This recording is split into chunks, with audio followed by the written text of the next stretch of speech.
جلسے کا مطلب ہے قرآن بولا جائے گا، جلسے کا مطلب ہے زندگی سنوارنے اور سجانے کی بات کی جائے گی، جلسے کا مطلب ہے سماج کی برائیوں کو بیان کر کے اس کی اصلاح کی کوشش کی جائے گی، جلسے کا مطلب ہے کہ بیماری کی تشخیص ہوگی، اس کا علاج کیا جائے گا۔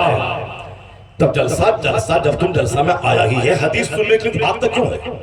جب آیا ہی ہے قرآن سننے کے لیے بھاگتا کیوں ہے؟ میں کوئی لطیفہ بول رہا ہوں، میں کوئی کہانی بول رہا ہوں، میں کوئی قصہ بول رہا ہوں؟ نہیں بول رہا ہوں، میں حدیث بولتا ہوں، میں قرآن بولتا ہوں، حدیث قرآن کا جو مفہوم ہوتا ہے وہ بولتا ہوں۔ پھر تم بھاگتا کیوں ہے؟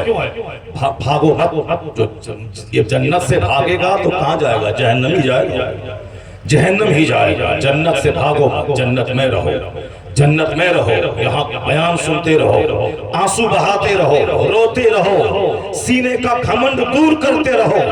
آج گھمنڈ سماج کو جینے کی جگہ بنا کے رکھا ہے، گھمنڈ نے سماج میں آگ لگا دیا، گھمنڈ سماج کو چھوڑنے پر مجبور کر رہا ہے۔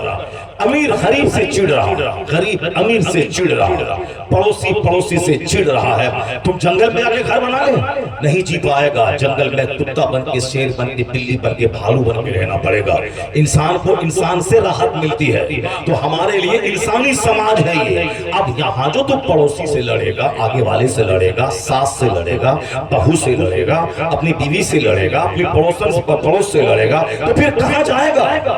اسی لیے آج ہم شوہر ہیں، ہم گھر میں رات میں آئے، سوئے، صبح چلے گئے، لیکن 24 گھنٹے ایک بہو اور ساس کو ایک جگہ رہنا ہے، 24 گھنٹے ایک بھابھی اور نند کو ایک جگہ رہنا ہے۔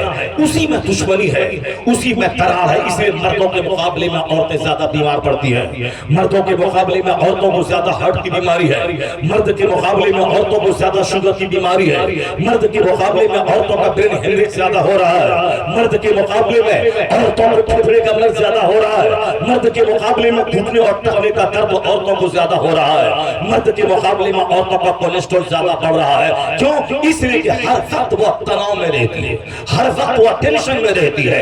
ہم تو گھر میں آئے، شکایت سنے بیوی کی اور چلے گئے کام پہ، اب 8 گھنٹے باہر ہیں، بیوی اپنے گھر میں ہے، ٹینشن مکت ہے ہم، لیکن وہاں تو 24 گھنٹے ساس اور بہو کو ایک آنگن میں رہنا ہے اور ایک دوسرے سے بات نہیں کرنا ہے۔ وہ جو ٹینشن میں بہو رہے گی، وہ ٹینشن میں ماں رہے گی، ساس رہے گی۔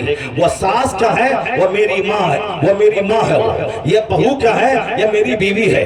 یہ بیمار پڑے گی تو پیسہ میرا خرچ ہوگا، ماں بیمار پڑے گی تو پیسہ میرا ہی خرچ ہوگا، اور میں بیٹا میں سوچتا ہوں کہ ماں بھی خوش رہے اور میری بیوی بھی خوش رہے، اس لیے میں بیوی کے پاس جا کے کہتا ہوں کہ 500 روپیہ تیرے لیے ہے، اماں کے پاس جا کے چپکے سے کہتا ہوں کہ 300 روپیہ آپ کے لیے ہے، مگر اس کے سامنے میں 300 دے دوں تو یہ ہارٹ اٹیک کر جائے گی، یہ ہارٹ اٹیک اس کا ہو جائے گا، یہ برداشت نہیں کر پائے گی کہ میں اماں کو تم نے آپ نے اتنا دے دیا۔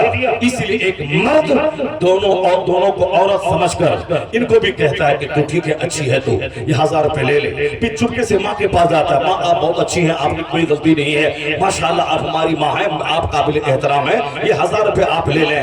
یہ لڑکا دونوں کو خوش رکھنا چاہتا ہے، یا دونوں میری نگرانی میں ہیں، ماں کو بھی میں کھلاتا ہوں، بیوی کو بھی میں کھلاتا ہوں، بہن کو بھی میں کھلاتا ہوں، ان کی شادی ہوگی 2 سال کے بعد میں ہی کرواؤں گا، لیکن یہ تینوں آپس میں اتنی ٹوٹی رہتی ہے اور گھر اس قدر لڑائی کا اڈا بنا ہوتا ہے کہ ماں اور بیٹی دونوں ایک سائیڈ ہو جاتی ہے، اور یہ باہر ماں باپ بھائی بہن کو چھوڑنے والی جو آئی ہے وہ ہمارے گھر میں صرف میری وجہ سے، میری ماں اس کے خلاف صاحب ایک ٹائم کی طرح لڑنے لگتی ہے، میری بہن اس کا ساتھ دے دیتی ہے۔ یہ بتائیں اگر ہماری بیوی زہر کھا کے مر جائے اس کا ذمہ دار کون ہوگا؟ اس کے ذمہ دار وہی ساس ہوگی، اس کا ذمہ دار وہی میری بہن ہوگی، جو دونوں ایک پاس طرفدار ہو گئے۔ ایک آدمی جو ماں بہن بھائی باپ سارا سنسار چھوڑ کر میری وجہ سے میرے گھر میں آئی ہے، پیدا ہوئی بمبئی میں پیدا ہوا پرتاپ گڑھ میں، وہ بمبئی میں میں نے ان کو نکاح کا پروپوز کیا، وہ قبول کر لیا، پیدائشی وطن، پیدائشی شہر، ماں باپ بھائی بہن پھوپھی خالہ سب کو چھوڑ کر کے وہ پرتاپ گڑھ کے دیہات میں میرے ساتھ جینے مرنے کی قسم کھا کے آ گئی۔